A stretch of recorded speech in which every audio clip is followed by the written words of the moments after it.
itaas ang kamay at umawit na sa bawat araw na dumaraan. Panginoon, ikaw ang dahilan sa lahat ng ligaya at bawat ngiti. Mula sa labi ko nagpupuri, mula sa labi ko nagpupuri. Jesus, sa buhay ko, ikaw ang nagbigay ng kulay. Wala sa'yo may babantay. Jesus, sa buhay ko, ika'y kumilos at kumakay. Wala sa'yo may babantay. Sa bawat umagang kay ganda, simulang magpuri sa Kanya. Itaas ang kamay at umawit na sa bawat araw na dumaraan. Panginoon, ikaw ang dahilan sa lahat ng ligaya at bawat ngiti. Mula sa labi ko nagpupuri, mula sa labi ko nagpupuri. Jesus, sa buhay ko, ikaw ang nagbigay ng kulay. Wala sa'yo may babantay. Jesus, sa buhay ko, ika'y kumilos at kumakay. Wala sa'yo may babantay. Jesus, sa buhay ko, ikaw ang nagbigay ng kulay. Wala sa'yo may babantay. Jesus, sa buhay ko, ika'y kumilos at kumakay. Wala sa'yo may babantay.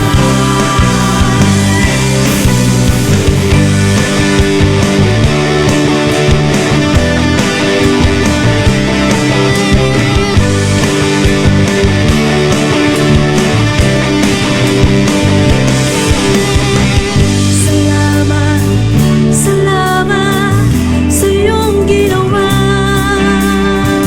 Salamat sa iyong ginawa. Salamat, salamat sa iyong ginawa. Salamat sa iyong ginawa. Mula sa labi ko nagpupuri, mula sa labi ko nagpupuri. Jesus, sa buhay ko, ikaw ang nagbigay ng kulay. Wala sa'yo may babantay. Jesus, sa buhay ko, ika'y kumilos at kumakay. Wala sa'yo may babantay. Jesus, sa buhay ko, ikaw ang nagbigay ng kulay. Wala sa'yo may babantay. Jesus, sa buhay ko, ika'y kumilos at kumakay. Wala sa'yo may babantay. Amen. Good morning, everyone. So tayo po ay magsimula ng magpuri at magbigay ng pasalamat sa ating Diyos na buhay. Hallelujah. Come on. Let's give God praise. Bigay natin lahat ng papuri, kadakilaan sa Diyos na buhay. Hallelujah. Purihin ka, O Yahweh. Salamat po, Diyos. Hallelujah. Come on, simulan po natin papurihan ang ating Diyos.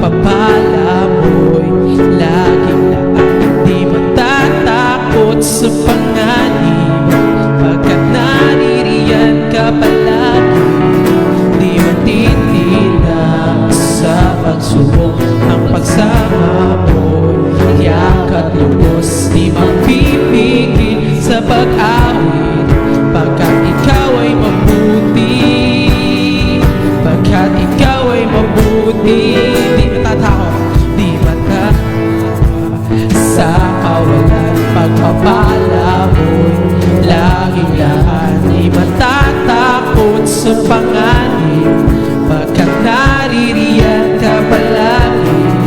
Di matitinag sa pagsubok, pagpapala mo yakat lubos. Di manipigil sa pag-awit, pagkat ikaw ay mabuti, pagkat ikaw ay mabuti. Ikaw ang aking pastol, hindi nang kukulang, sapat na. Biyaya mo'y sagana at umaapaw, sapat na. At higit pa, sapat na sa lahat kong pangangailangan, higit pa sa lahat kong inaasahan. Wala nang maghihiling pa, pagkat ika'y sapat na, ika'y sapat na, at higit pa.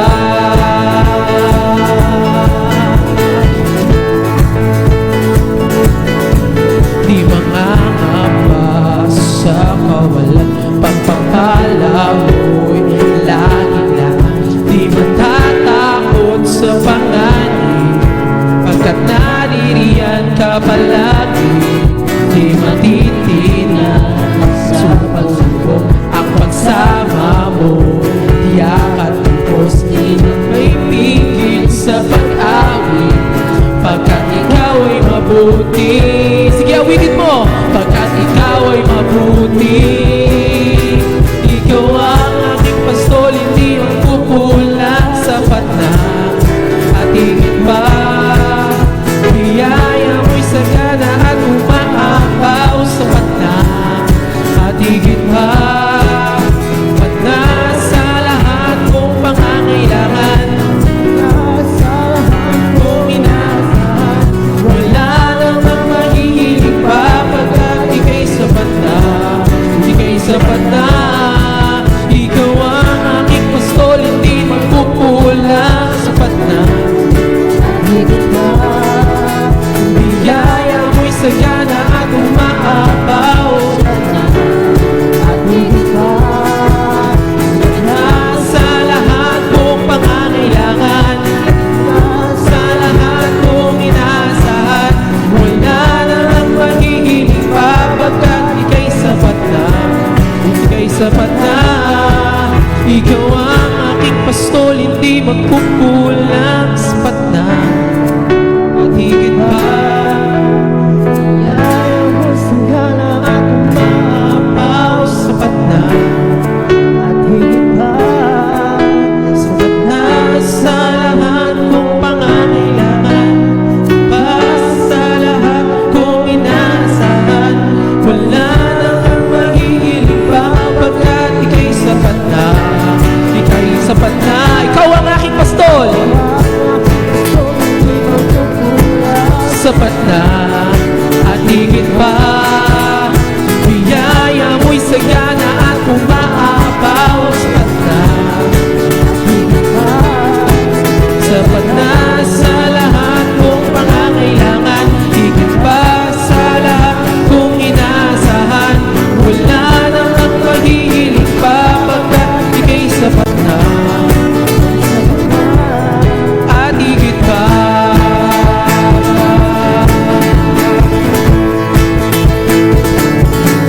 At higit pa. Hallelujah. Tuloy natin bigyan ng papuri ang Diyos, pagkat sa Kanya ay walang imposible. Hallelujah.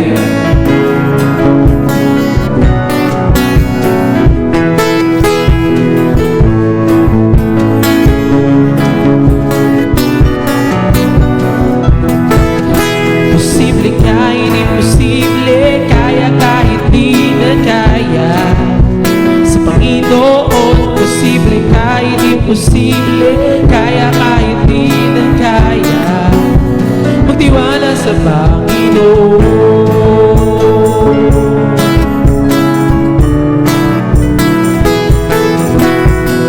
Kahit anong, kahit alin, kailan saan paano, kahit sa'yo, kahit sa'kin, sila pang mano tayo, pagkat ito ay ayon lamang sa gusto ng kanyang kalooban. Posible kahit imposible, kaya kahit di na kaya. Panginoon, posible kahit imposible, kaya kahit di na kaya. Magtiwala sa Panginoon.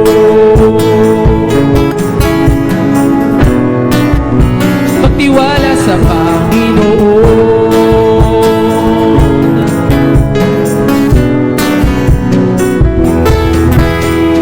Kahit bagyo, kahit dilim, sisikat ang liwanag. Kung nahito ang pagtingin at hindi mabanaag, pagkat ito ay ayon lamang sa gusto ng kanyang kalooban. Posible kahit imposible, kaya kahit di na kaya. Sa Panginoon, posible kahit imposible, kaya kahit di na kaya. Magtiwala sa posible kahit imposible, kaya kahit di na kaya. Sa Panginoon, posible kahit imposible, kaya kahit di na kaya. Magtiwala sa Panginoon.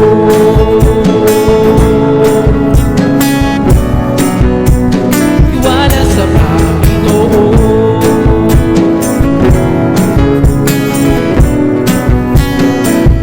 Minsan pa, kahit ano, kahit alin, kailan, saan, paano, kahit sa'yo, kahit sa'kin, sila pang mano tayo, pagkat ito ay ayon lamang sa gusto ng kanyang kalooban.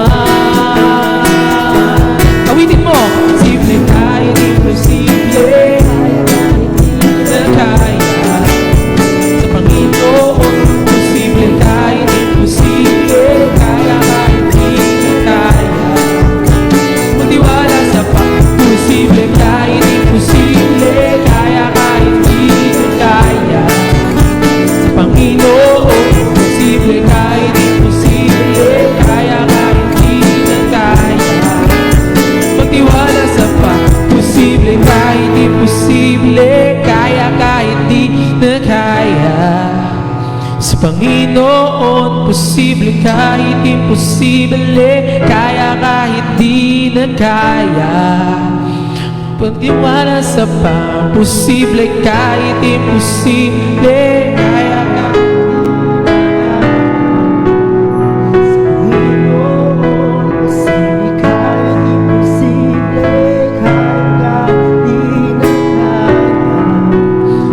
magtiwala sa Panginoon.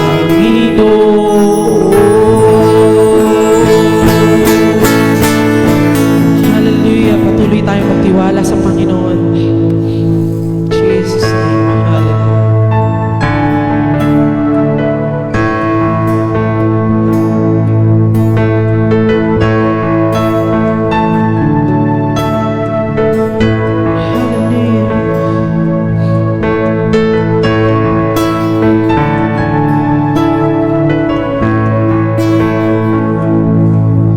Jesus.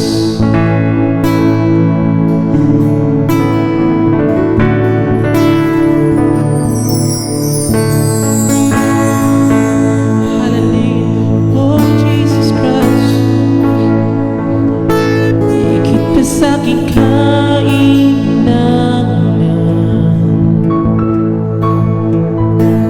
higit sa aking karanasan,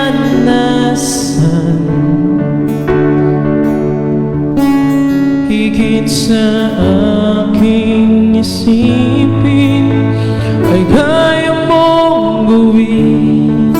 Hallelujah. Higit sa aking kalakasan,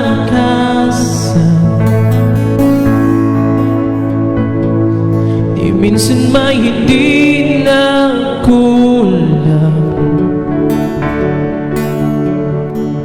Higit sa aking isipin, ay kaya mong gawin.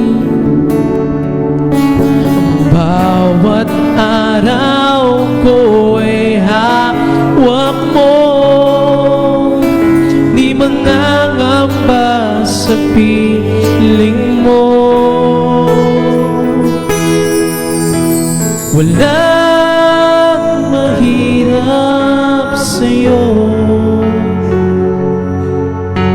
walang mahirap sa'yo.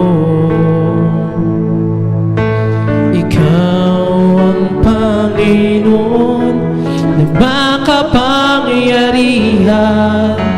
Walang mahirap sa'yo.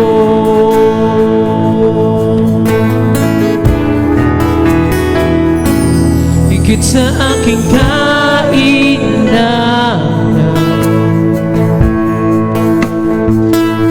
higit sa aking karanasan,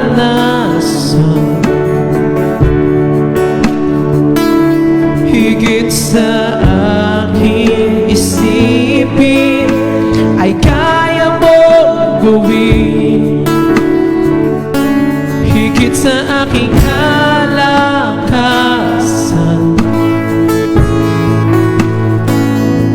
ni minsan may hindi na kulang. Higit sa aking isipin, ay kaya mong gawin. Bawat araw ko hawak mo, di mangangamba sa piling mo. Walang mahirap sa'yo,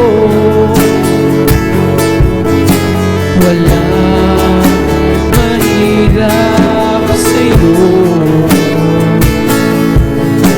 Ikaw ang Panginoon na makapangyarihan. Walang mahirap sa'yo, walang imposible sa'yo.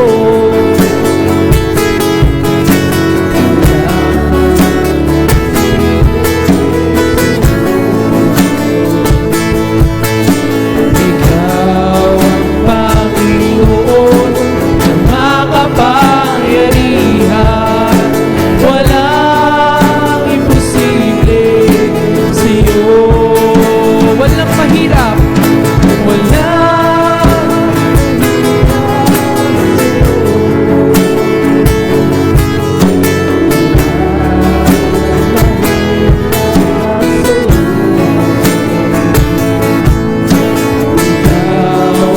Panginoon na makapangyarihan. Walang mahirap sa'yo. Ikaw ang Panginoon na makapangyarihan. Walang mahirap sa'yo. Ikaw ang Panginoon na makapangyarihan. Walang mahirap sa'yo.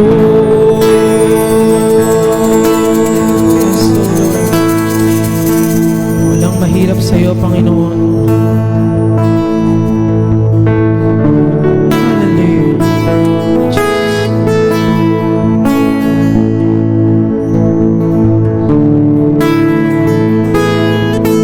O Diyos, Ikaw ang tunay na dakila sa mundo. Ikaw ang haring nagmahal ng tulad ko. Ginawa mong lahat, pag-ibig mo ay tapat at wagas. O Diyos, wala nang mapantay sa kabutihan mo. Ang ngalan mo'y itataas sa buhay ko. Sundin ang loob mo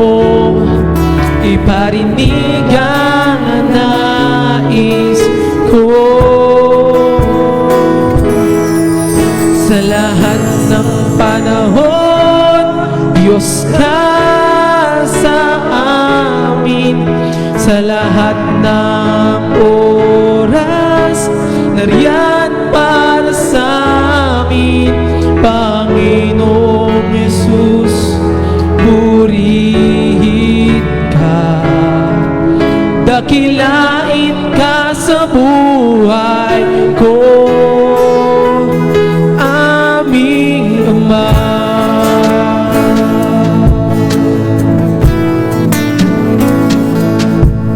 O Diyos, tunay na dakila sa mundo, Ikaw ang haring nagmahal ng tulad ko. Ginawa mong lahat, pag-ibig mo ay tapat at wagas. O Diyos, wala nang mapantay sa kabutihan mo. Ngalan mong itataas sa buhay ko. Sundin ang loob mo, iparinig ang nais ko. Sa lahat ng panahon, Diyos ka sa amin. Sa lahat ng oras, yan para sa amin. Purihin ka, dakilain ka sa buhay ko. Di magbabago, Diyos ka sa amin.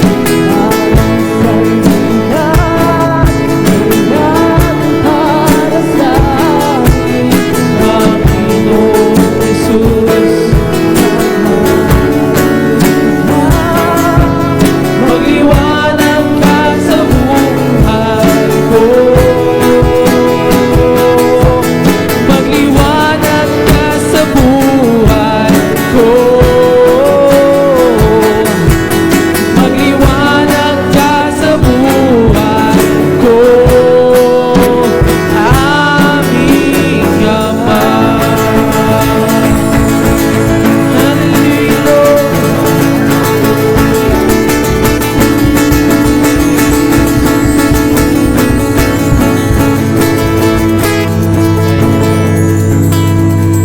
Hallelujah. Magbigay tayo ng ilang pasasalamat sa ating Panginoon. Pasalamatan natin siya. There is power in thanksgiving. Sa mga tahanan natin, marami tayong dapat ipagpasalamat kahit mayroong mga negative na nangyayari sa ating bansa, sa buong mundo. But marami kang pwedeng ipagpasalamat sa ating Panginoon. Maglaan tayo ng ilang sandali at ibigay mo sa Panginoon mula sa iyong puso ang pasasalamat sa Panginoon. Begin right now. Hallelujah.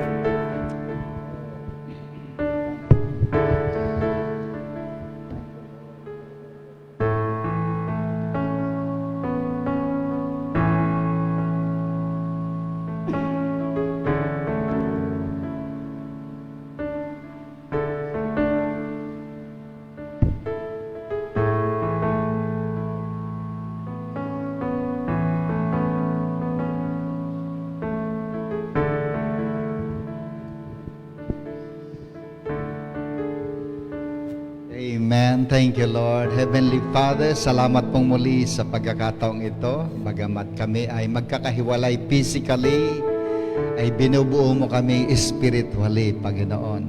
Sapagkat ikaw ay naroroon sa lahat ng dako. Naroroon ka, nandito ka, naroroon ka sa mga tahanan na nakikinig ngayon. Hallelujah. Sapagkat 2 o 3 na nagtitipon sa iyong pangalan, ikaw ay nandoon sa kalagitnaan. Today, papasalamat kami for the opportunity of hearing your words, so God. Mangusap ka po sa bawat isa sa amin, Panginoon. Give us the spirit of wisdom as we hear your word. spirit of knowledge, the spirit of revelation, and the anointing of the Holy Spirit. Anoint every hearts and anoint every minds na nakikinig sa bawat tahanan ngayon. And in the name of Jesus, we take authority over this place, over all the houses, Lord, and families. In the name of Jesus, we cut every hindrances, all the plans and communication of the devil, because today we will receive the words of the Lord. Hallelujah. Thank you, Lord, for we allow nothing but the Spirit of the living God in this place and in every houses. And thank you for you have called me and you have anointed me as your servant. Sa iyo po namin binibigay ang pinakamataas na papuri, pagsamba, pasasalamat sa makapangyarihang pangalan ng Panginoong Jesus. Amen. Amen. Hallelujah. Hallelujah. So ating basahin na ang tatanggapin natin na salita ng Panginoon. Luke chapter 17 verse 26 to 27. And then dadako tayo sa Hebrews 11 verse 7. Okay, pakinggan natin sa mga tahanan. And as it was in the days of Noah, so it will be also in the days of the Son of Man. They ate, they drank, they married wives. They were given in marriage until the day that Noah entered the ark, and the flood came and destroyed them all. Hebrews 11:7. By faith Noah, being divinely warned of things not yet seen, moved with godly fear, prepared an ark for the saving of his household, by which he condemned the world and become heirs of the righteousness which is according to faith.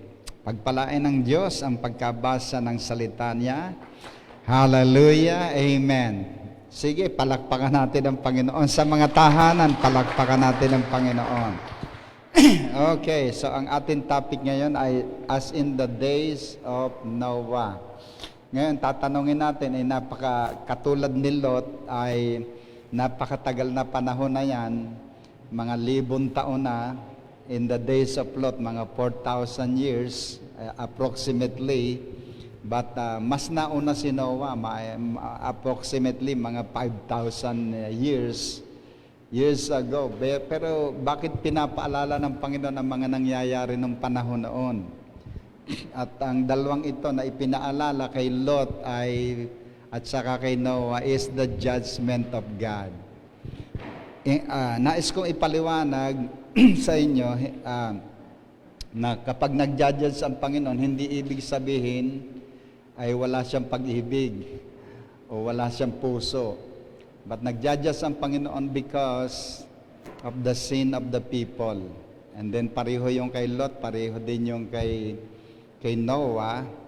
Kaya ipinapaalala, as in the days of Noah, so also in the days of the Son of Man.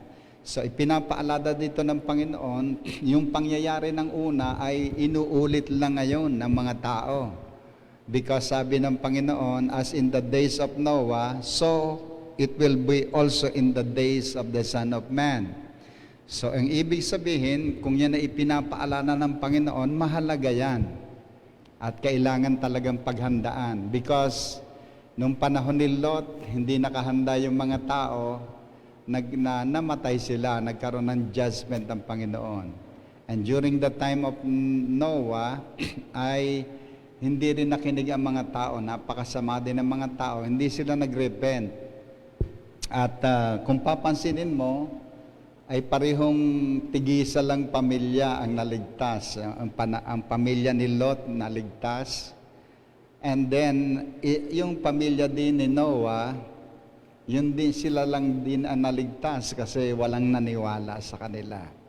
So ating pag-aralan at pag binasa mo on Genesis chapter 6, ay nakita ng Panginoon yung wickedness ng tao. Alam nyo, ang ginagawa natin dito sa lupa, nakakarating po sa langit yan.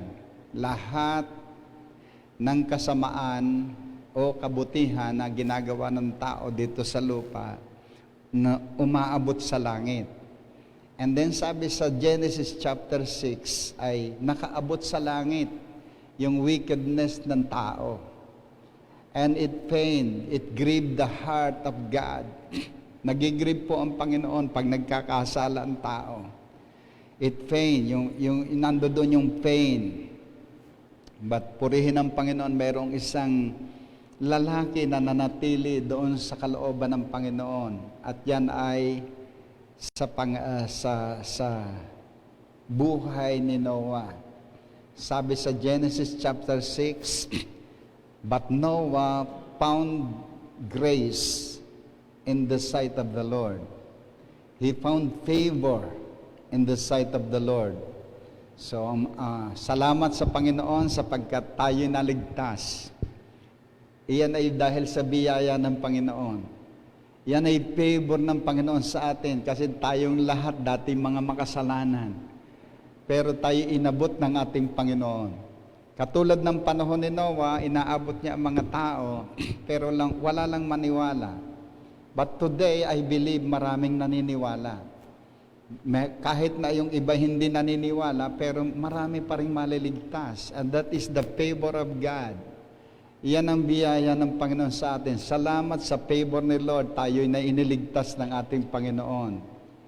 Hallelujah. So pag-aralan natin, sabi doon, by faith Noah, being divinely warned of things not yet seen, moved with godly fear, prepared an ark for the saving of his family. Mga kapatid, laging ipinapaalala ng Panginoon dito, yung pamilya. Okay? Even in Abraham, in the days of Abraham, and the days of Lot, ay mayroong malasakit ang Panginoon. Gusto ng Panginoon maligtas talaga yung household, yung family. Kaya nga ito ay inuutusan ng Panginoon yung mga taong may pagkatakot sa Diyos upang maligtas ang kanyang pamilya. Today, mga kapatid, marami ng mga sign ng Panginoon, maraming pangungusap ng ating Panginoon. Merong isang pangungusap sa isang tao na sabi niya, the time is short. Repent because my son is coming soon. So napakalapit na ng panahon ng pagdating ng ating Panginoon at winawarningan tayo, mga kapatid.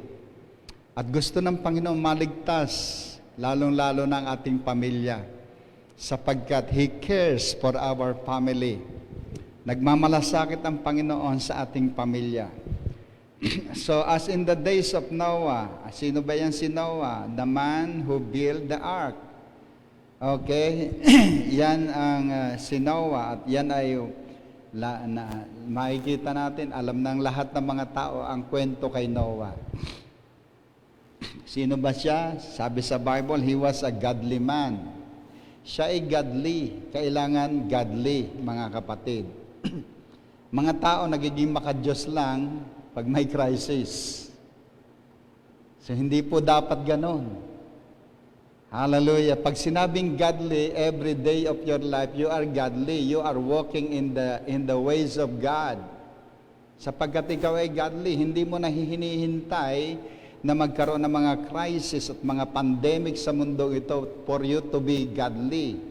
Kahit walang crisis, kahit walang trial sa buhay mo, you must be godly. You must be walking in the ways of the Lord. Hallelujah. Sapagkat ang mga taong godly at lumalakad sa palatuntunan ng Panginoon, mayroong favor sa Panginoon yan. Hallelujah. Noah found grace and favor in the sight of God. So, Genesis chapter 6 verse 9, sabi diyan, this is the history of the generation of Noah. Noah was a just and righteous man, blameless in his evil generation. I'm reading from Amplified Version. Noah walked in habitual fellowship with God. So, ito si Noah. Ang ganda ng patotoo niya. Ang ganda ng buhay niya, at nakita na ito ang declaration sa kanya ng Panginoon. Noah was just and a righteous man. Hallelujah. Sabi sa Bible, ang righteousness natin ay galing sa Panginoon. Hallelujah. Sabi ni Saint Paul, I am the righteousness of God in Christ Jesus. Yung righteousness natin, hindi galing sa atin lang yan. Galing yan sa ating Panginoon. If you connect with God, then nagiging righteous ang tao. Nawawala siya sa kasamaan, binabago siya ng Panginoon, binabago ang lahat ng aspect ng kanyang buhay, pati ang kanyang isip, yung kanyang puso, ang kanyang pananalita, yung mga lumalabas sa labi. So, Noah was a just and righteous man, blameless in his evil generation. Blameless ang pagkatingin sa kanya ng ating Panginoon. And then sabi diyan, Noah walked with God. Sa Amplified Version, sabi doon, Noah walked in habitual fellowship with God. Hallelujah. Pag binasa mo ang Bible, Noah is an altar builder. Siguro dito naman ni Abraham yung ang prayer life. He is a prayerful man because he always build an altar. Actually, pagkatapos nung flood, ang unang ginawa din ni Noah, he built an altar. Hallelujah. So may crisis, walang crisis, we must build an altar. Ang altar ng panahon na yan ang fellowship nila sa Panginoon. Diyan sila nagko-commune with God. Diyan sila nakikipag-usap sa Panginoong Diyos. Diyan sila nag-worship sa ating Panginoon. So Noah walk in habitual fellowship with God. Isa na habit. Hallelujah. Yung prayer life natin must be a habit. Habitual fellowship with our Lord. Huwag na tayo maghihintay ng crisis para tayo maging matutong manalangin. Every day of our life, we must commune with God kahit na anong nangyayari sa mundo, whether it is good or evil or good or bad, you must have an habitual fellowship with our Lord. Noah walked with God. At yan ang magliligtas sa atin, mga kapatid. Hallelujah. At naniniwala ako na marami pang mga trials na dadating sa ating buhay. Yang declaration na yan ay hindi negative, kundi positive po yan. Because nakasulat na yan sa Bible. Okay? So, at kung papansinin natin, napakatatindi na nangyayari sa mundo. Halos sabay-sabay na. Halos magkakasunod na yan. But, ang kaligtasan natin ay yung connection natin sa ating Panginoon. Noah walked with God, kaya naligtas siya eh. He walked in habitual fellowship with God.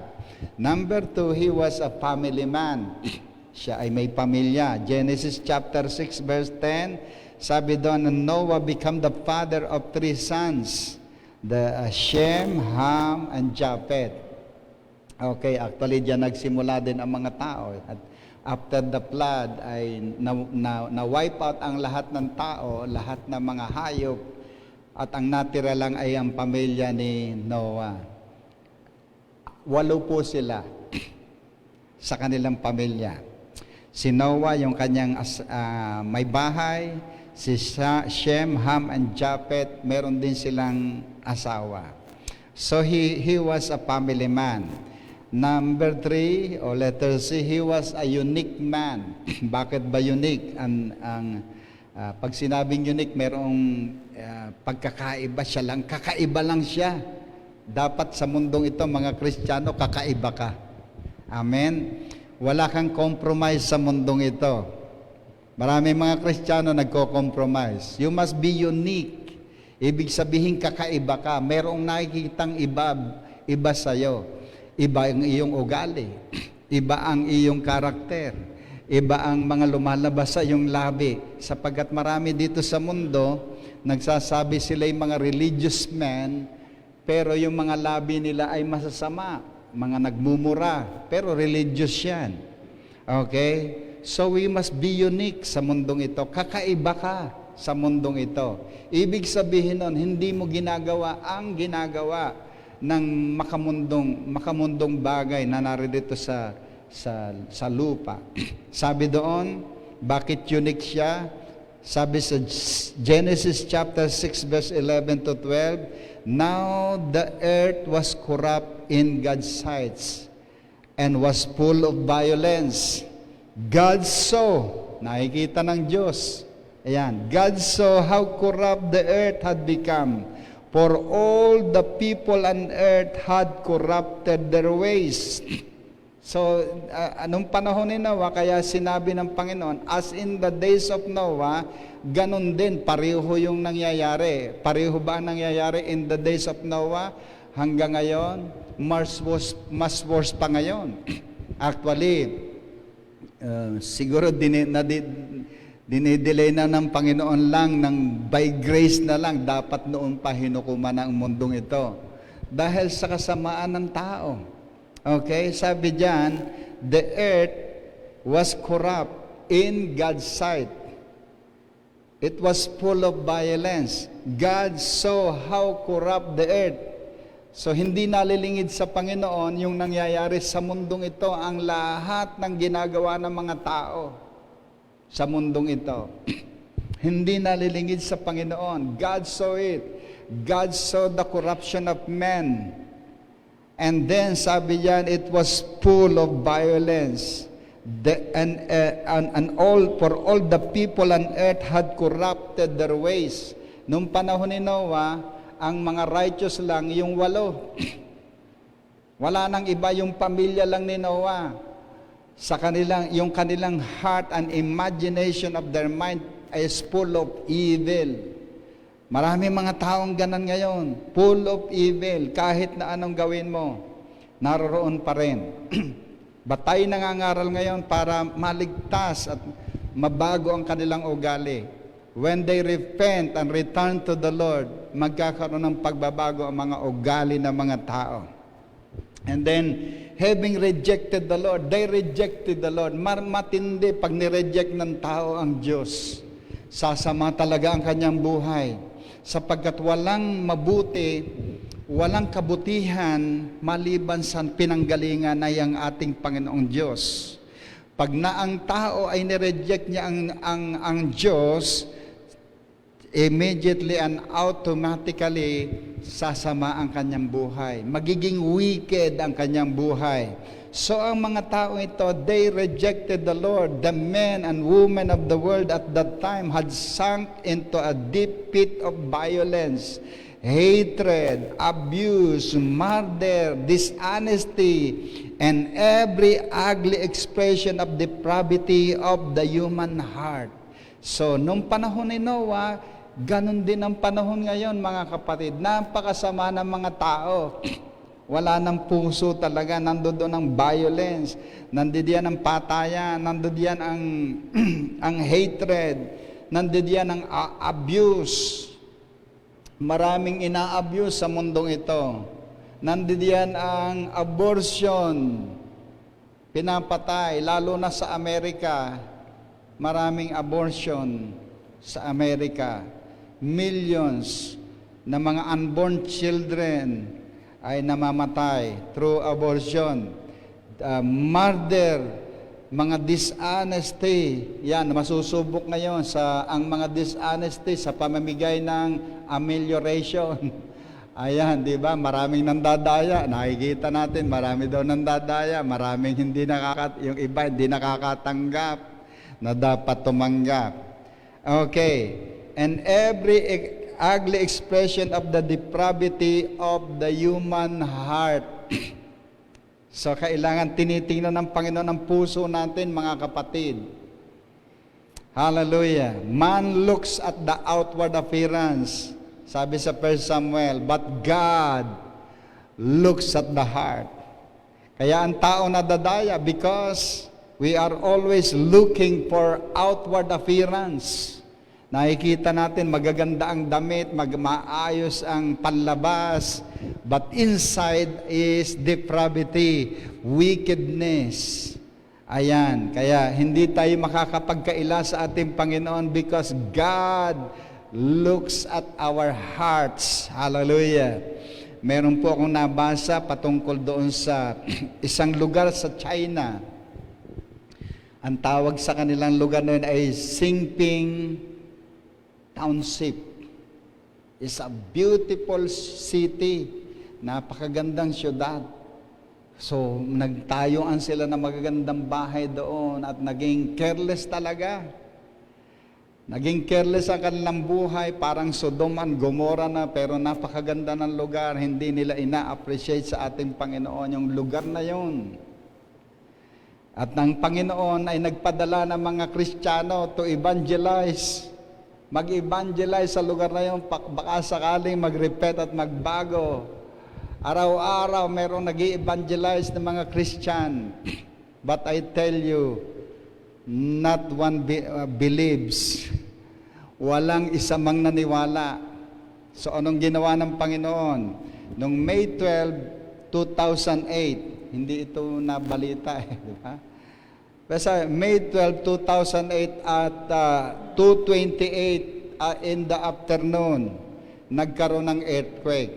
Yung lugar kasi ng Xingping Township ay nasa pagitan ng dalawang malalaking bundok.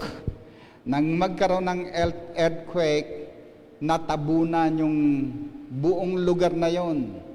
Completely buried by earthquake. Okay. Then, hindi pa natuto ang mga tao. After the earthquake, hindi sila natuto doon sa lesson na yon. Hindi nila alam, hindi nila kinilala na yon ay gawa ng Diyos. Because parang Sodom ang Gomorrah yung lugar na yon. So ang ginawa, kasi dinadayo talaga yan, mga politician, mga mayayaman, dinadayo yan. Nagtayo na naman sila. Alam nyo, napakabilis nilang magtayo ngayon, di ba? Nung magkaroon ng Wuhan, di ba? 10 days nakatayo agad sila ng ospital. Eto, nagtayo agad sila, itinayo uli nila yung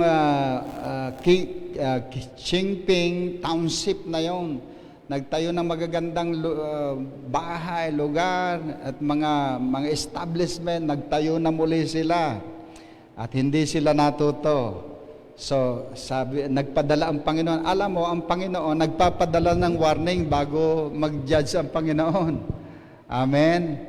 Si Noah ay warning sa mga tao. Si Lot din ay warning, kaya lang hindi niya nagawa. Okay. They built another city, but ito ang ginawa ng Panginoon again. In August 15, 2009, nung ma-build nila yon, dumating naman ang napakalaking storms, bagyo, napakalakas na bagyo, nagkaroon ng landslide, natabunan na muli. Magkaroon ng malaking flood, natabunan na muli ang kanilang itinayo. They have not learned a lesson. So dito, sinasabi ng Panginoon sa atin, nung sabihin sa atin ng Panginoon, as in the days of Noah, ayan din ang mangyayari. We must learn from the lesson of history. Mga kapatid, kaya sinasabi ng Panginoon dito, as in the days of Noah, ganun din sa pagbabalik ng ating Panginoon. Jesus is coming soon. So kailangan matuto ang mga tao in the history. Magbasa kayo ng Bible para marama natin ang mga judgment ng Panginoon sa Bible. I believe God is love. Pero pag masama na ang tao, walang magawa ang Panginoon. Meron talagang consequence ang kasalanan, mga kapatid. Ayan. Okay. So, he was a unique man. Yan ay, nakita ng Panginoon kasi yung mga violence sa mundong ito. Ngayon, si Noah was a bright shining light in the prevailing moral darkness. Hallelujah. In an impure world, he was pure. In an unrighteous world, he was righteous. In a world that dismissed God, he walked with God.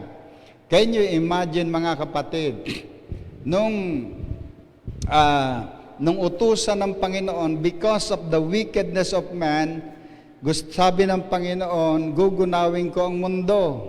Actually, talagang buong mundo yan, because that is the flood.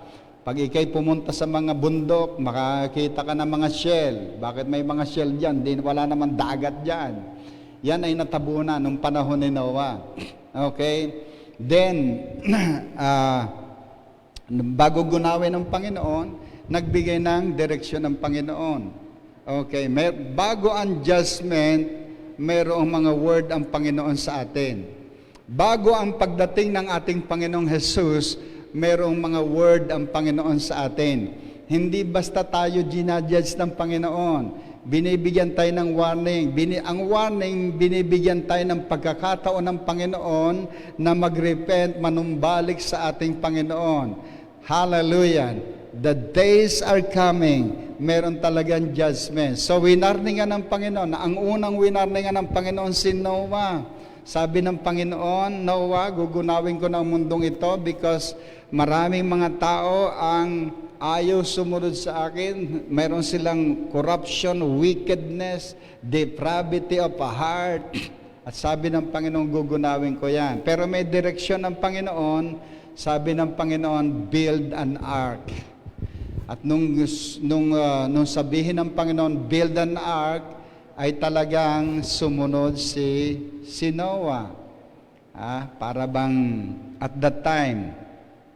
So Noah was an obedient man. He did everything just God as commanded. Lahat ng sinabi sa kanya ng Panginoon, sinunod niya. Hanggang kaliit-liitan, yung pagtayo ng ark. Okay, his obedience was complete. He did everything the Lord commanded. His obedience was absolute. He did everything just as the Lord commanded. So, yan ang ano ni Noah. At nung utusan ng Panginoon si Noah, ang flood kasi ay nangyari, ang edad ni Noah nung magkaroon ng flood ay 600 years kasi nung panahon na yon ay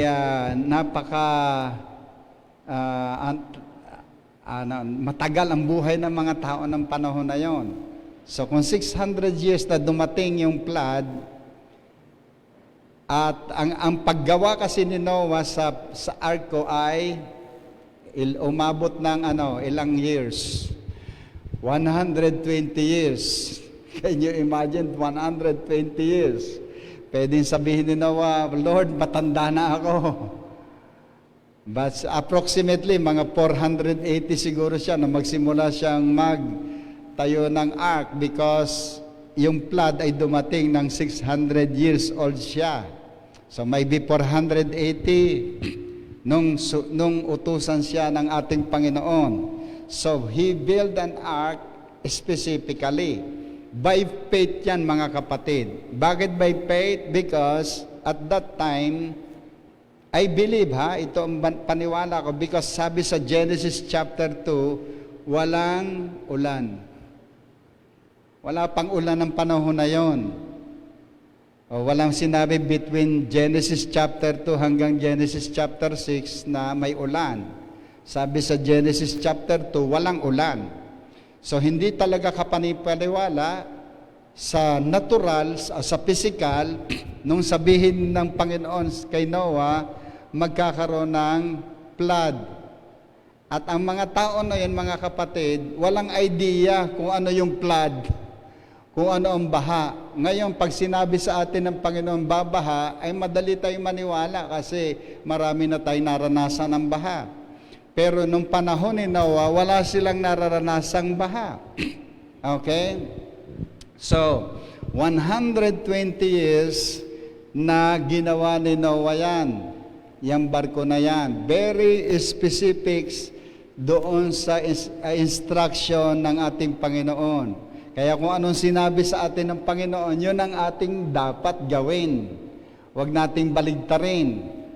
Pati yung mga kung anong uri ng kahoy na gagamitin niya, kung ano yung mga ilalagay niya, at ang itinayo yun ay 3-story, kapatid. Pwede naman sabihin nila, Lord, pwede bang isang story na lang? 3-story yung barko na yun. And then, Talagang naniwala si Noah na magkakaroon ng baha. Kaya he prepared at ginawa niya for 120 years. But Noah, he was also a bold man. Okay? Sa 120 years na yon, he preached the word. He's a preacher of righteousness. Habang siya'y gumagawa at nakikita ng mga tao yan, he preached the word. He preached the judgment that is coming. Okay? 2 Peter chapter 2 verse 5. Sabi diyan, if he did not spare the ancient world when he brought the flood and its ungodly people, but protected Noah, a preacher of righteousness, and 7 others. So Noah is a preacher of righteousness. Can you imagine, kung ikaw ay si Noah, kung ilalagay mo ang iyong sarili sa buhay ni Noah, will you build an ark? Hindi uso ulan. Okay, walang flood na nangyayari sa panahon na yon. At nagtayo siya ng ark, hindi doon sa malapit sa dagat. Hindi ba siya nag-isip? Sa physical at natural, mag-iisip ka. Paano ko ito dadalhin sa dagat? Napakabigat nito, napakalaki nito. Hindi siya binigyan ng instruction ng Panginoon ng panghatak doon sa dagat. Because he believed kung ano ang sinabi ng ating Panginoon. So, araw-araw yan, kapatid. He preached. He is a preacher of righteousness. So, can you imagine kung isa sa larawan mo, nagpipreach siya, naggumagawa siya, nagpipreach siya, and even the ark is a sermon to them. Yan. Nagpipreach ang ark na yan. At kung papansinin mo, Noah is steadfast in his faith. Steadfast siya sa kanyang faith. Bakit? Ay 120 years, ginagawa niya yung ark na yon. And then, kung isasalarawan mo, ay habang siya nagpipreach, walang naniwala sa kanya. Walang ang na-convert kahit isa. Ay kung ako'y magpapastor, ay 120 years, nagpastor ako, ni isa walang convert. Mahirap po yun. Parang ngayon, parang nangangaral ako, ang pangangaral ko ngayon, by faith. Kasi wala akong nakikita reaction sa mga tao. Wala nagsasabi ng amen na katulad noon. It's by faith. Okay? Pero mahalaga. Mahalaga na mapakinggan natin ang salita ng ating Panginoon. So Noah is a preacher of righteousness. Hallelujah. Marami siyang mga ridicule, mga persecution. Hindi naniniwala ang tao. At iniinsulto niya si Noah. Noah, bakit ka nagtayo dyan? Wala namang baha, wala namang ulan. Ayan. But he is steadfast in his faith. Nangangaral siya. We must be a preacher of righteousness. Even maging katulad tayo ni Noah, preacher of righteousness. Sa mga tahanan, preach the word. Sabi ko nga sa iyo, i-consolidate nyo yung inyong mga pamilya, turuan nyo. After the preaching, may preaching, ipaliwanag nyo ang salvation, ipaliwanag nyo ang word of God, ipaliwanag nyo ang faith, para maintindihan ang mga kasambahay mo. Because ang preaching na ito ay paghahanda sa darating na panahon, sa pagdating ng ating Panginoon. Paghahanda para ma-spare tayo sa judgment. Kasi as in the days of Noah, i-judge ng Panginoon ang mundong ito. I-judge sa mga tao ng Panginoon. But before that, mayroong mga warning ang Panginoon, katulad ng panahon ni Noah. He is a preacher of righteousness. Ating tularan si Noah. We must be a preacher of righteousness. Kasi meron ding preacher of wickedness. Marami mga tao nagtuturo ng kasamaan din. We must be a preacher of righteousness. Okay. So the ark Noah built, gaano ba kalaki yan? Genesis chapter 6 verse 13 to 15, God said to Noah, I intend to make an end of all flesh. So, end of all flesh. For through men the land is filled by violence, and behold, I will destroy them and the land. And then sa verse 15 ng chapter 6 ng Genesis, and this is the way you are to make the ark. The length of the ark, yan, eksakto yan. Sa 300 cubits, its breadth 50 cubits, and its height 30 cubit. Ngayong cubit, ano ba yung cubit na yan? Sa pit yan ay, ang itinayo ni Noah ay 450 feet. And then, 75 yung lapad. Okay, 75 feet. And then yung height ay 45 feet. Kaya nga third floor yan, mga kapatid. So, napakalaki niyan. 450 feet. It was built for 120 years. At alam naman natin, nung panahon na yon, walang mga modern na kagamitan. Mano-mano yan, kapatid. Okay, walang mga electric saw. Ayan, talagang mano-mano. Matindi yung paniniwala talaga ni Noah sa ating Panginoon. Now, yung judgment, pag sinabi ng Panginoon, as in the days of Noah, merong judgment. Merong judgment kay Lot, nung panahon Lot, sa Sodom and Gomorrah. May judgment din sa panahon ni Noah. Flood naman. Genesis chapter 7, verse 11, in the year 600 of Noah's life, in the 7th day of the 2nd month, the same day, all the fountains of the great deep were broken up. Yung mga fountain broken up and burst forth, and the windows and floodgates of the heavens were opened. Ito na yung judgment. Ayan, nagkaroon ng baha. 40 days and 40 nights na nakalutang yung barko ni Noah. Okay, ngayon, anong kinalaman sa atin yan? Bakit sinabi ni Lord, as in the days of Noah? Okay, Jesus Christ is the ark of our salvation. Like in the time of Noah, merong ark. Ngayon, as in the days of Noah, is like the Son of Man. Bakit? Because Jesus Christ is the ark of our salvation. Wala nang ibang kaligtasan kundi sa pangalan ng Panginoong Jesus. Huwag kayong maniniwala na maraming daan papunta sa langit. That is a lie. Okay? There is no other way. It's Jesus' way. Because Jesus Christ is the symbol of that ark. That ark is the salvation of the family of Noah. Hallelujah. Ganon din ang si Jesus Christ ay ang salvation mo at ang iyong pamilya. Isinasama lagi ng Panginoon ang ating mga pamilya. Pray for your family that they will be converted and know the Lord.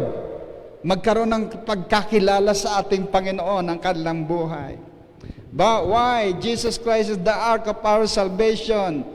Ang ark, there is only one door. Isa lamang pintuan ng ark. Anong ibig sabihin yan? Sabi ni Jesus, John chapter 10, verse 9 and 10, I am the door. Siya lamang ang pintuan papunta sa kalangitan. There is no other door. Jesus is the only door to heaven. Gusto mo makarating sa langit, Jesus is the door. Pumasok ka kay Jesus. Hindi sinabing pumasok ka sa iglesia, but pumasok ka sa Panginoon. Hallelujah! Ang papasukan natin si Jesus, hindi yung ating mga relihiyon. Okay, I am the door. If anyone enters by me, he will be saved.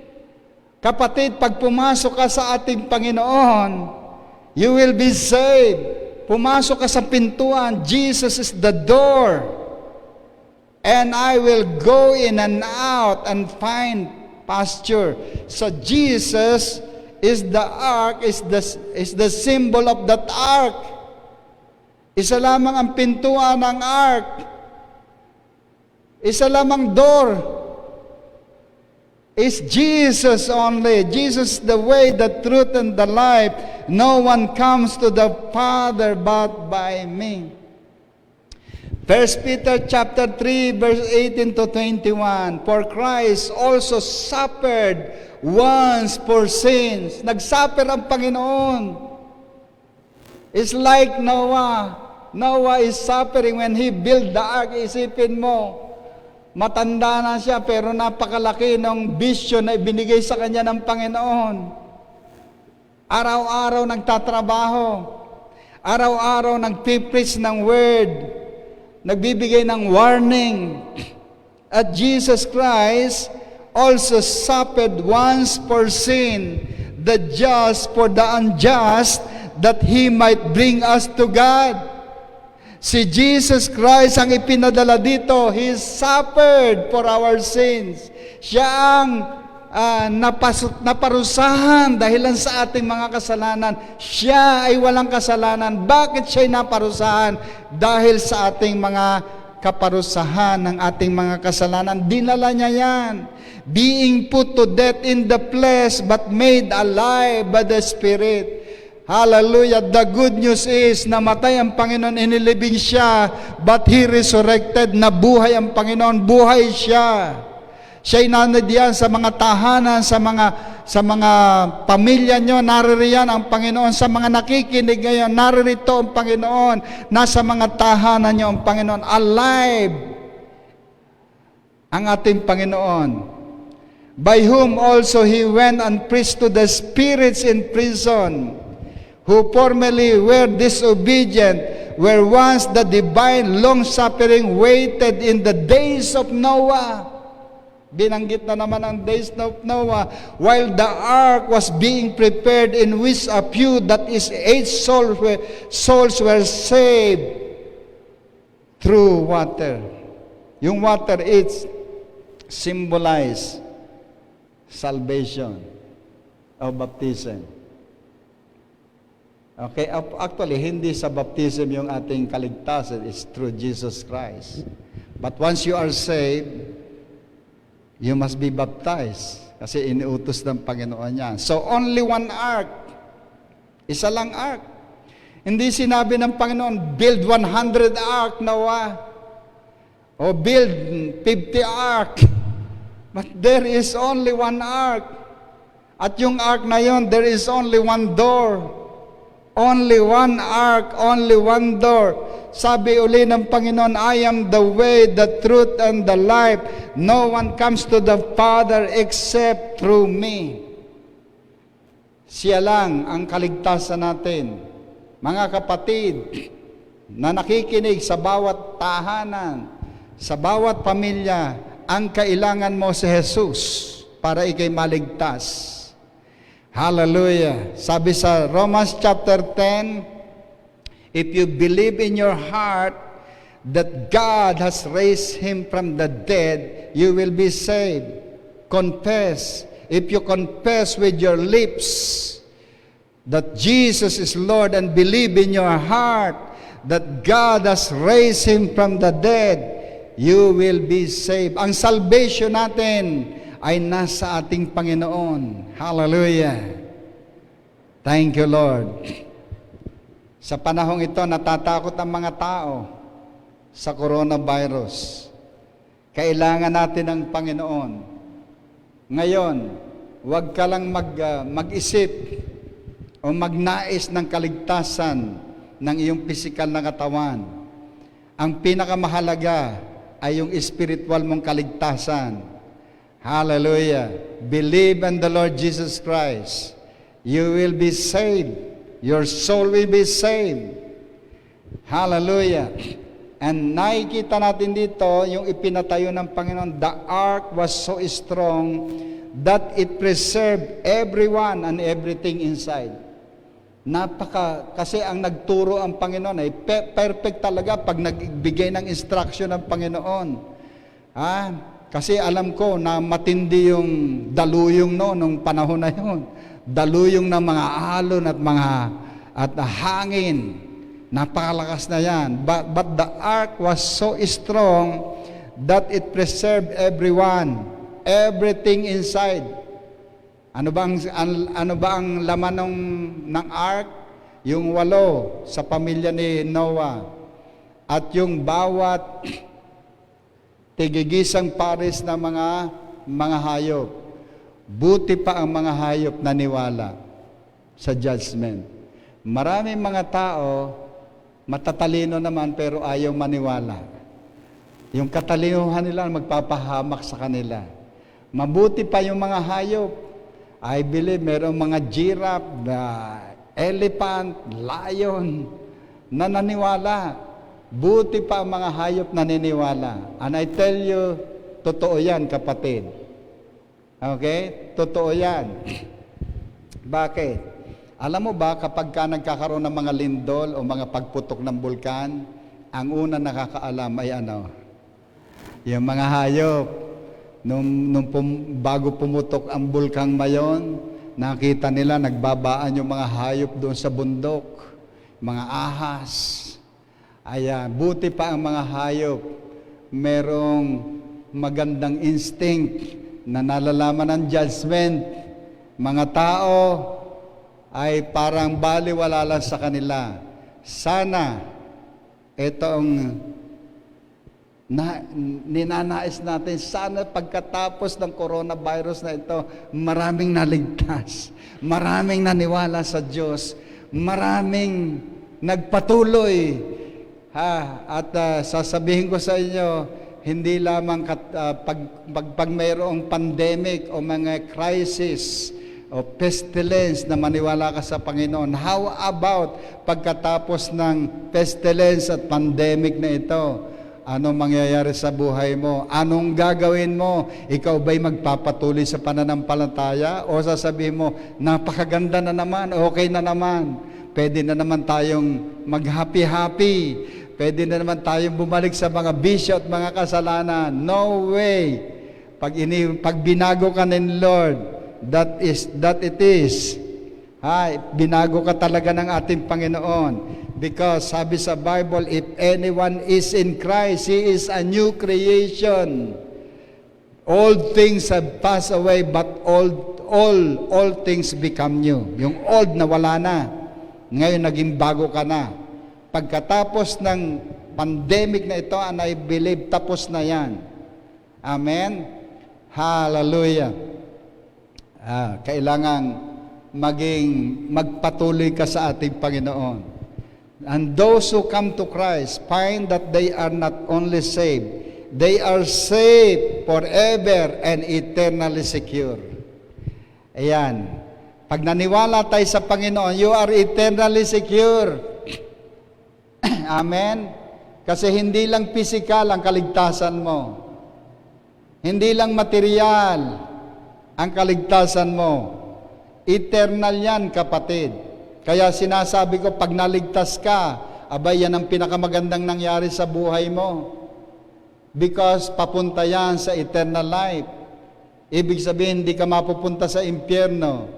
Magkaroon ka ng buhay na walang hanggan, nakapiling mo ang nagmahal sa iyo. Ang ating Panginoon, the Almighty God, Jesus Christ. Hallelujah.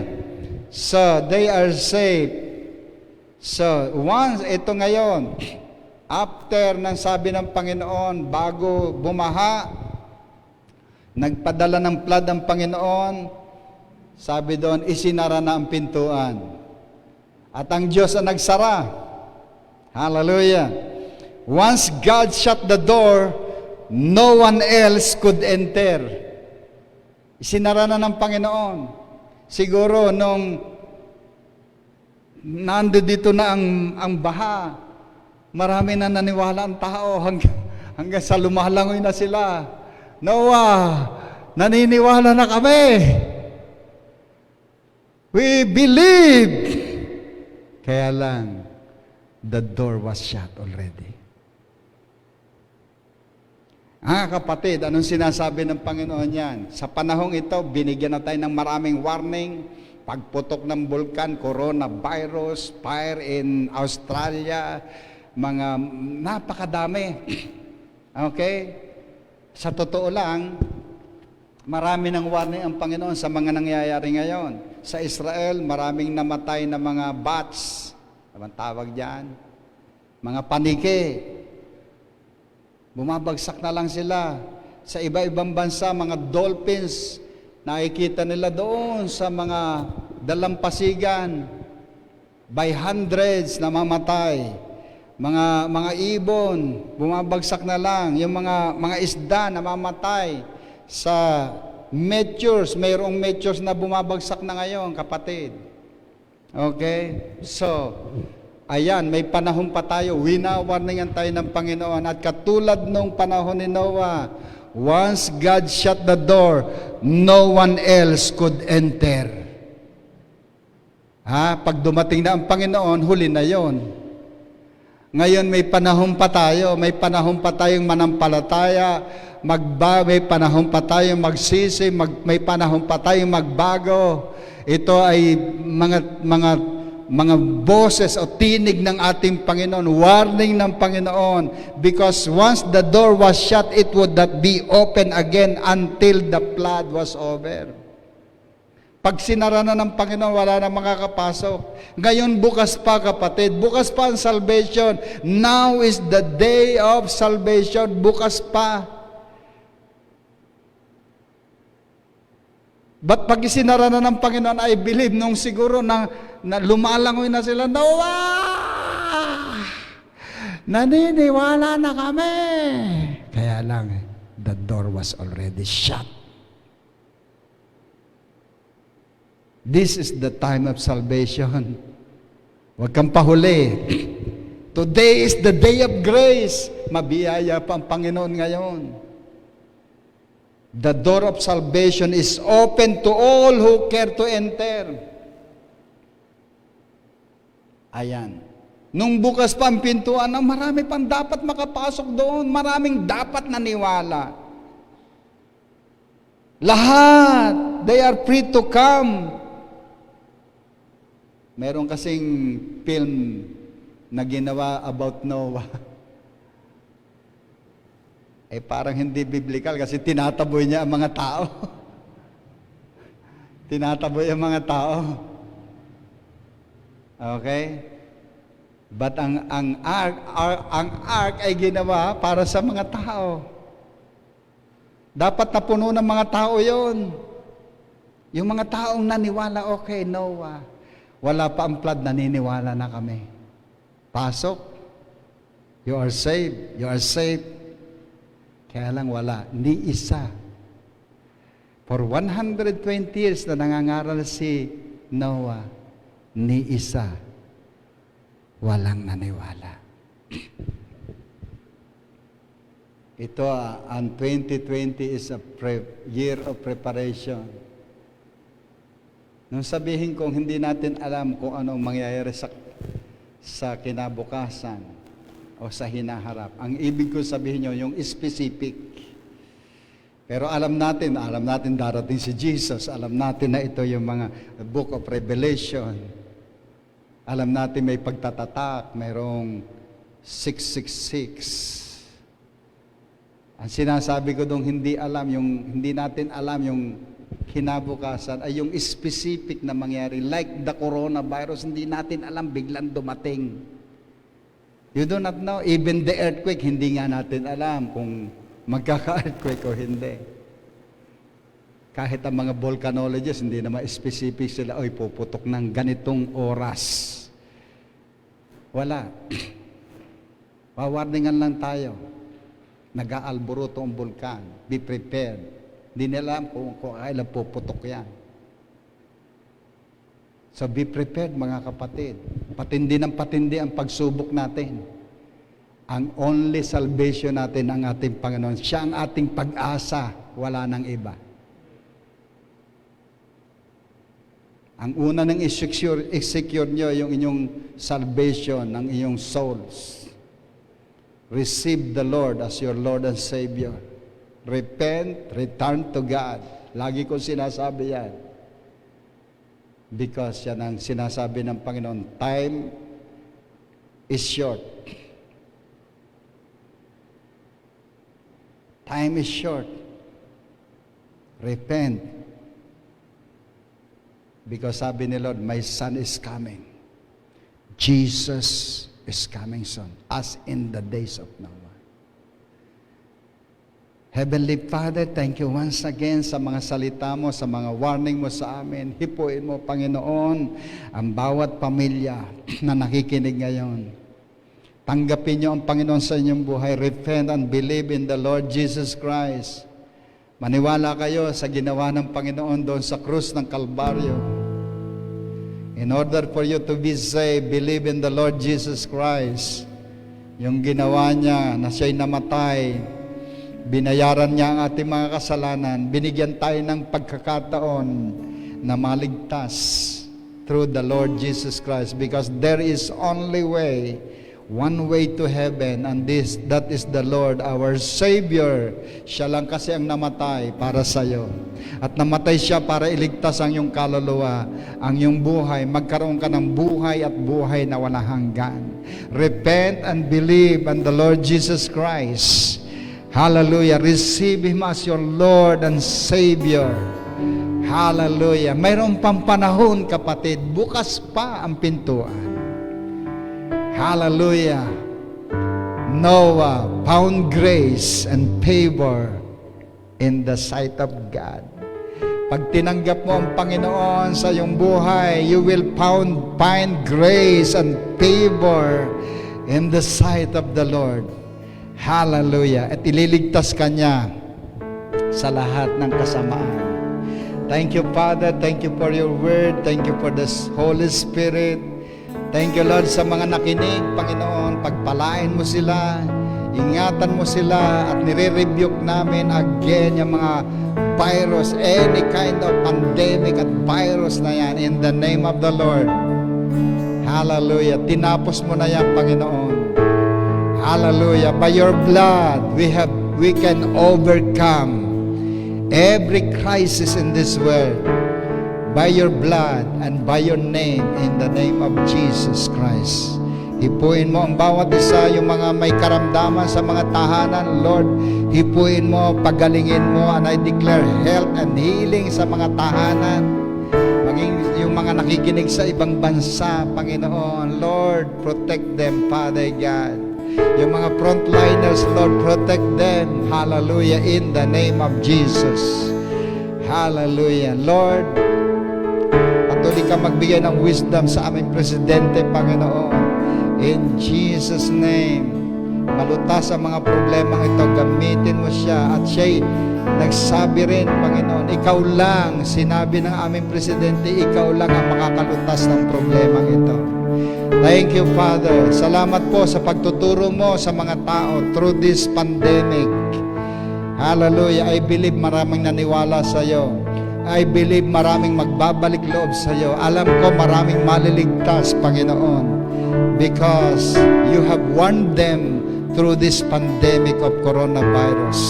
In the name of Jesus. Salamat po sa iyo po namin. Salamat sa anointing mo, wisdom, knowledge, revelation, the power of the Holy Spirit. Salamat po sa mga mensaheng yan. Itatak mo sa aming mga puso. Itanay mo ito sa aming buhay. In the name of the Lord. Salamat po sa iyo po namin binibigay ang pinakamataas na papuri, pagsamba, pasasalamat. We humble ourselves before you. We give you the highest praise, the highest glory, the highest honor in the name that is above every name, the King of Kings and the Lord of Lords. His name is Jesus Christ of Nazareth. Amen and amen. Thank you, Lord. Hallelujah. Palakpakan natin ang Panginoon sa mga tahanan in the name of Jesus. Glory to God. Okay, announcement po. Next Sunday, kasi na-extend yung ating quarantine. Okay, so next Sunday, meron na naman tayong live stream. Pero sa next Sunday, meron tayo uling communion, mga kapatid. Okay, prepare uli yung mga katas ng ubas, grapes, katas ng grapes at saka tinapay. prepare na ninyo ngayon yan. Sa Sunday, magkakaroon tayo ng communion. Communion, mahalaga po yan because we remember the Lord, yung kanyang pagliligtas sa bawat isa sa atin. So God bless you all. Pagpalain kayo ng Panginoon. May the Lord bless you and keep you. May the Lord shine His face upon you. May the Lord be gracious to you and give peace to you in the name of the Lord because He's the Prince of Peace. Salamat. Pagpalain kayo ng ating Panginoon. At ikaw po, Panginoon, na maitaas sa bawat buhay po namin sa bawat pamilya. God bless you all in Jesus' name. Amen.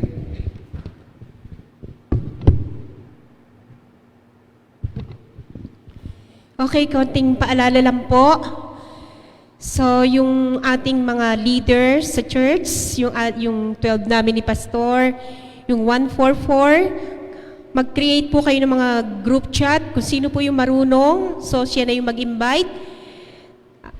Para po yung ating mga sa cell group ay matuturuan po. Kahit na ganito po yung sitwasyon natin, wala pong masayang na panahon na sila ay nadi-disciple, sila ay nagagamit. So, marami po yung kailangang abutin pa natin, marami yung nangangailangan sa Lord. Lahat ay may paraan sa Kanya. So, yung sinabi ni Pastor kanina, ang pagdating ni Lord, sinabi sa Luke chapter 17:27, ay normal lang po yung buhay. Sila ay nag-aasawa, sila ay kumakain, sila ay umiinom, and then dumating yung flood. So, normal lang po yung buhay. So, ibig sabihin, nakakabigla. Kaya dapat po tayo ay mag-ready tayo. Wag po tayong magsayang ng mga oras, maraming paraan dahil ang dami pa pong aabutin. So yung sa Matthew 24 verse 14, yung this gospel of the kingdom ay pipreach sa lahat ng mga bansa. Ito na po yun. Pinabibilis ni Lord yung ating evangelism. So wala pong excuse. So, ibig sabihin ay magagamit pa rin tayo ng ating Panginoon kahit tayo ay nasa ating mga tahanan. Yung mga capable, yung mga magagaling sa social media. So, kayo na yung mag-initiate ng mag-invite para sa mga group chat ninyo para yung iba po ay patuloy pa rin napapalakas at sila ay nadi-disciple. So, huwag po nating kalimutan. Patuloy nyo rin kami pag-pray ni Pastor. And thank you very much. Alam ko na marami nagpe-pray sa amin. Sa lahat ng mga nakikinig, patuloy kayo makinig hanggat ganito pa yung sitwasyon natin. Pagpalain kayo ng Panginoon. God bless you all.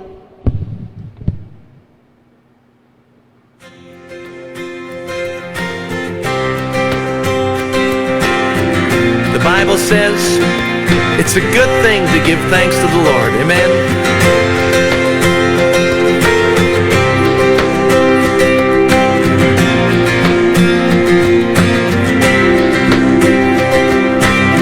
I come before you today. There's just one thing that I want to say. Thank you, Lord. Thank you, Lord, for all you've given to me, for all the blessings that I cannot see. Thank you, Lord. Thank you, Lord. With a grateful heart, with a song of praise, with an outstretched arm, I will bless your name and thank you, Lord. I just want to thank you, Lord. Thank you, Lord. I just want to thank you, Lord. Thank you, Lord.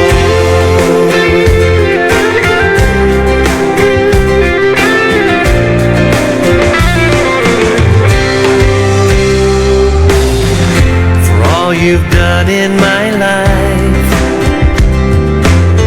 you took my darkness and gave me your light. Thank you, Lord. Thank